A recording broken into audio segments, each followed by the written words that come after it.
students, good morning. Welcome to the Bhuj English School Trust संचालित Jainacharya Shri Ajramarji school online classes social science standard 6 chapter 7 Gupta age and other rulers. Let's continue on page number 36. Previously हमने चंद्रगुप्ता से related बात की थी. अब हम continue करते हैं उसी टॉपिक को.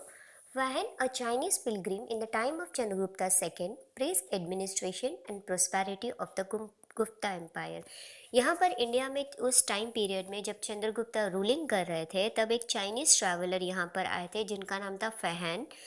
उन्होंने बहुत ही तारीफ़ की थी, प्रेस्ट किया था चंद्रगुप्ता के रूलिंग सिस्टम को, उनके एडमिनिस्ट्रेशन को, उनकी प्रोस्पैरिटी यानी उनके पास जो वेल्थ था, जो दौलतें थी, इतना सारा बड़ा एम्पायर था, उसकी बहुत ज़्यादा तारीफ़ें की थी. Thought Chandragupta two was Vaishnav, he had great respect for other religions.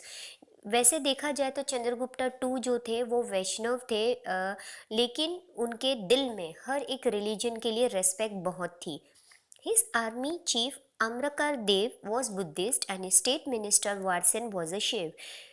उनके जो चीफ आर्मी के जो चीफ थे आम्रका देव वो बुद्धिस्ट थे, एक बुद्धिज़्म अपनाया था उन्होंने. और उनके जो स्टेट मिनिस्टर थे जिनका नाम था वारसेन, वो शिव जी को मानते थे, वो शिव थे. Many monasteries were there in the capital Patliputra. Because of cultural achievements achieved during his reign, the Gupta age could become the golden age. क्योंकि गुप्ता एज के टाइम पीरियड में बहुत सारा कल्चरल अचीवमेंट्स हुआ था, बहुत सारी चीज़ें ऐसी अचीव की गई थी, विक्ट्री हुई थी, जीत हासिल हुई थी. इस वजह से गुप्ता एज को एक गोल्डन एज, सुनहरा माना जाता है. सुनहरे शब्दों का उनको वर्णन दिया गया है. He was a patron of scholars and poets. वो बहुत सराहना करते थे, तारीफ़ें करते थे जो भी स्कॉलर्स या पोएट्स थे, कवि थे, जो लिखते थे कविताएं, उनको वो बहुत प्रोत्साहित करते थे. उनको अपनी उनकी प्रेरणा से वो बहुत ही प्रभावित भी होते थे, यानी उनको बहुत अच्छा लगता था. The great Sanskrit poet and the playwright Kalidas was his royal poet Dhanvantari by his royal वैद्य. अब हमें वैसे तो पता है कि जो ग्रेट संस्कृत पोएट है और जो प्ले राइटर है कालिदास, उनके वो कोर्ट के, रॉयल कोर्ट के वो एक नामचीन हीरे जैसे थे जिन्होंने उनके ऊपर बहुत सारी कविताएं भी लिखी थी. Gems like scientist Varamihir, Vaital Bhatt, writer of Amarkosh, Amar Singh, etc. used to adorn the court. उनके कोट की और अच्छी अडॉर्न करना यानी उनको और खूबसूरत बनाने का काम दूसरे भी जो हीरे थे, जैसे जेम्स मीन्स जो बहुत सारे कीमती हीरे थे, जो साइंटिस्ट थे जैसे वरामिहिर थे, वैटल भट्ट थे, जो राइटर थे अमरकोश, अमर सिंह, उनके कोट को वो हमेशा एक खूबसूरत माहौल हमेशा प्रेजेंट करते थे. During his rule sculpture and drawing developed. उनके टाइम पीरियड में स्कल्पचर यानी मूर्तियाँ बनाना और ड्राइंग को ज़्यादा इम्पॉर्टेंट देना, ये सभी उनके टाइम पीरियड में गुप्ता एज में हो रहा था. Many of art Pavilion of Ajanta caves were made during his time. उनके टाइम पीरियड में गुप्ता एज में चंद्रगुप्ता के टाइम पर बहुत सारे अजंता केव्स भी बनाए गए थे. He built a number of Buddhist monasteries in the capital Pataliputra. उन्होंने बहुत सारे बुद्धिस्ट मोनास्ट्रीज बनाई थी जो उनका कैपिटल था पाटलिपुत्र में. Mehrauli iron pillar near Delhi was made during his reign which has not rusted for centuries despite being in heat and rain. यहाँ पर एक एग्जाम्पल दिया हुआ है 7.3 में, आप देख सकते हो. मेहरौली आयरन पिलर जो दिल्ली में देखा जाता है, ये गुप्ता एज चंद्रगुप्ता के टाइम पीरियड में बनाया गया है. ऐसा बताया जा रहा है कि इतने साल हो चुके हैं लेकिन आज भी उस पर कोई भी जंग नहीं आई है.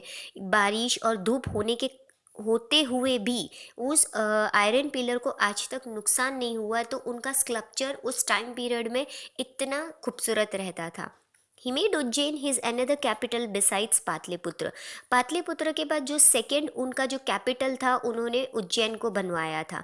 ही divided the state into different administrative units for running streamline administration. उन्होंने अपने ही स्टेट को अलग अलग डिफरेंट कैटेगरीज में डिवाइड किया था ताकि अच्छी तरीके से उनका जो एडमिनिस्ट्रेशन है वो चल सके, किसी को कोई तकलीफ ना हो. In the year 414 the great emperor Chandragupta Vikramaditya died. हमने देखा कि जो ईयर 414 था, तो उस टाइम पीरियड पर चंद्रगुप्ता विक्रमादित्य, जिसको हम सेकंड कहते हैं, उनकी डेथ हो गई। End of Gupta dynasty. अब फाइनली चंद्रगुप्ता के डेथ के बाद, चंद्रगुप्ता टू यानी विक्रमादित्य के डेथ के बाद गुप्ता डायनेस्टी एंड होने लगी। After the death of Chandragupta II, his majestic son Kumar Gupta I came to throne. अब उनके बाद चंद्रगुप्ता टू यानी विक्रमादित्य की डेथ के बाद उनके ही बेटे कुमार गुप्ता वन, उन्होंने अब राजपाट संभाला। During his time some famous caves of Nalanda and some caves of Ajanta were erected. यहाँ पर 7.4 में आप नालंदा यूनिवर्सिटी देख सकते हो और 7.5 में केव्स ऑफ अजंता देख सकते हो, जो कुमार गुप्ता ने अपने टाइम पीरियड में बनाया था। After Kumar Gupta one, his brave son Skand Gupta came to power. उनके बाद उनके ही बेटे स्कंद गुप्ता पावर में आए, उन्होंने रूलिंग संभाली। लेकिन प्रॉब्लम हुआ, the weak rulers of post Skand Gupta time could not withstand the onslaught attacks of the obsessive and powerful Hunas and Gupta empire disintegrated in 550 AD। अब यहाँ पर हुआ कि चंद्रगुप्ता और कुमार गुप्ता की तरह उनके जो बेटे थे इतने पावरफुल नहीं थे, क्योंकि वो दूसरे के ऑब्सेसिव जो अटैक्स हो रहे थे, जो वॉर्स हो रहे थे, उसको नहीं झेल पाए, जिस वजह से वो हार गए और गुप्ता एम्पायर फाइनली एंड हो गया 1550 एडी में। तो इस तरीके से उस गुप्ता डायनेस्टी किस तरीके से हमने देखा स्टार्ट हुई और कैसे एंड हुई। This is the end of the Gupta dynasty. Administration of Gupta age. अब हम देखेंगे कि गुप्ता एज के टाइम पर उनका जो एडमिनिस्ट्रेशन यानी जो रूलिंग सिस्टम था, कैसे वो लोग किस तरीके से चला रहे थे। तो we can get information about the administration during Gupta age from records, Smritis and Puranas. अगर हमें ये सब इन्फॉर्मेशन चाहिए तो हम रिकॉर्ड्स में से, बुक्स में से, जो पुरानी बुक्स हैं उनमें से भी हम देख सकते हैं। Accordingly, the governing body was divided into three sections: central, provision and local। ऐसा बताया जाता है कि जो गुप्ता एम्पायर टाइम था, गुप्ता एज के टाइम पर उनका जो गवर्नमेंट था, उनको 3 सेक्शन में डिवाइड किया था। पहला था सेंट्रल, दूसरा प्रोविंशियल, तीसरा local. Let's see on page number 37. Emperor was the center of Gupta administration. He adopted titles like Maharaja Dheeraj, परम भगवत। अब जो एम्परर थे, जो किंग थे उस टाइम पीरियड के, जो भी थे, चाहे चंद्रगुप्ता हो, कुमार गुप्ता है, समुद्र गुप्ता हो, उनके गुप्ता एडमिनिस्ट्रेशन को चलाने वाले वो एक मेन इम्पॉर्टेंट एम्परर थे यानी किंग थे। उनको टाइटल दिया गया था महाराजा धीरज और परम भगवत। Usually, Prince was appointed as the head of the province, Kumar Atmiya and Commissioner, जो played a major role in the province. जो प्रोविंस को यानी जो किंगडम हो उसको चलाने का जो मेन काम करते थे वो प्रिंस भी होते थे, जिनको अपॉइंट किया जाता था एज अ कुमारात्म्य या commissioner. The province was called Bhukti. जो प्रोविंस होता था, किंगडम, उनको बोला जाता था Bhukti. Who head was whose head was regional. जो उनके जो हेड होते थे वो रीजनल होते थे।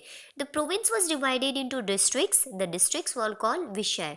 जितने भी प्रोविंस होते थे, जो किंगडम्स होते थे, उनको अलग अलग डिस्ट्रिक्ट्स में डिवाइड किया जाता था और उन डिस्ट्रिक्ट्स को कहा जाता था विषय।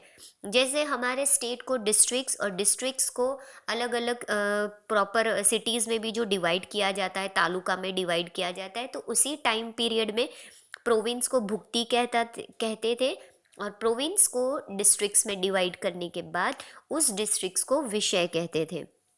A committee was form at the village level. Village level पे कमिटीज फॉर्म्ड हुई थी which included elders, village heads and important adult citizen. जो कमिटी बनाई गई थी विलेज लेवल पर, यानी जो गांव में जो कमिटी बनाई जाती थी उसके अंदर एल्डर्स यानी जो बड़े बुजुर्ग्स होते थे वो, और विलेज के जो हेड्स होते थे उन लोगों को, और अलग अलग इम्पॉर्टेंट एडल्ट सिटीजन्स होते थे उनको अपॉइंट किया जाता था।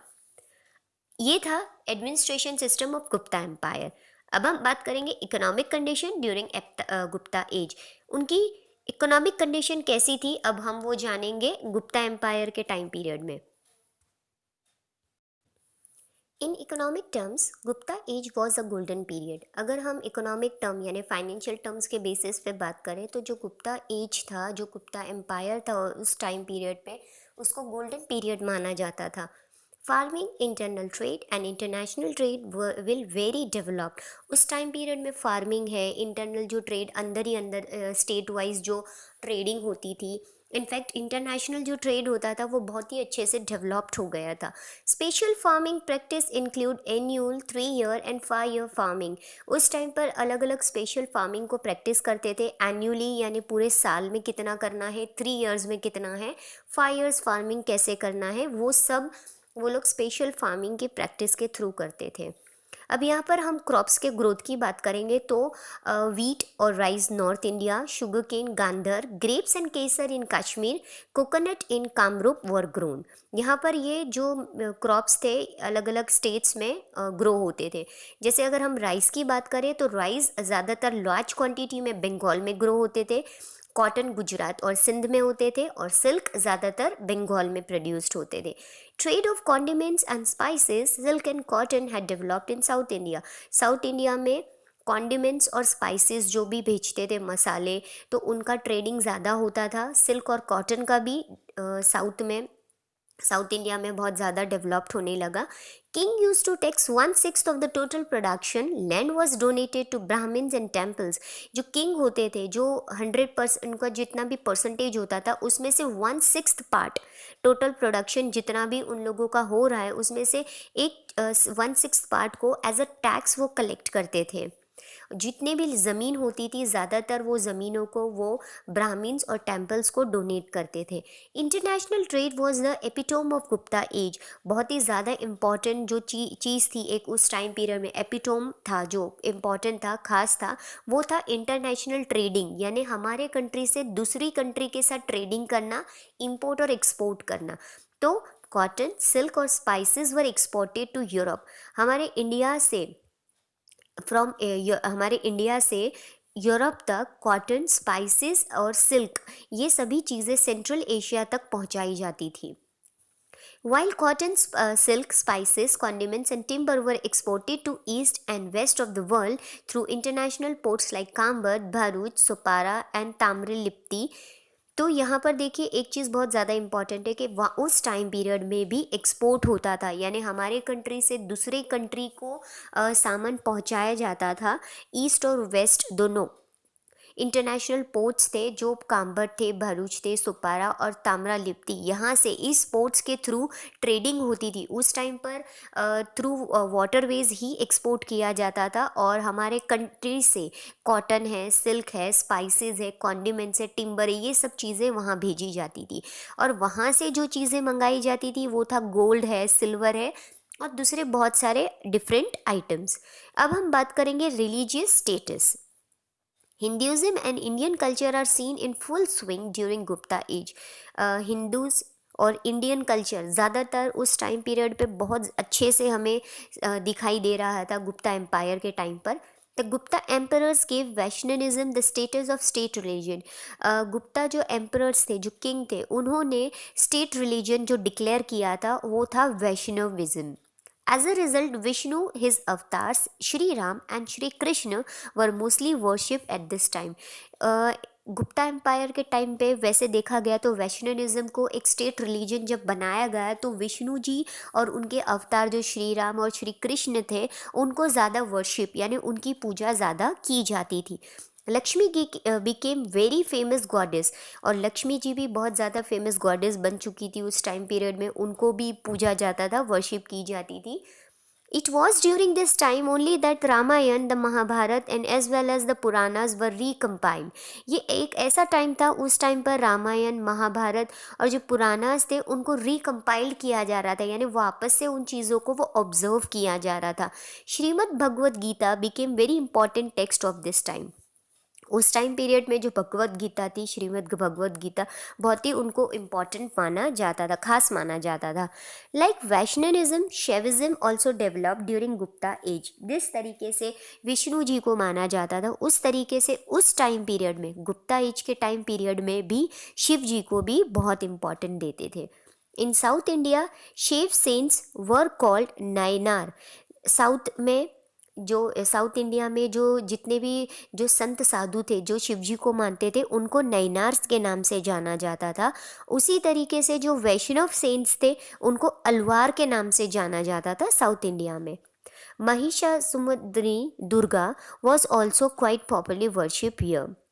The worship of Kartikeya was also practice during Gupta age. तो हमने देखा कि किस तरीके से बहुत सारे गॉड और गॉडेस का वर्शिप किया जाता था गुप्ता एम्पायर के टाइम पर। On page number 38 let's continue first para.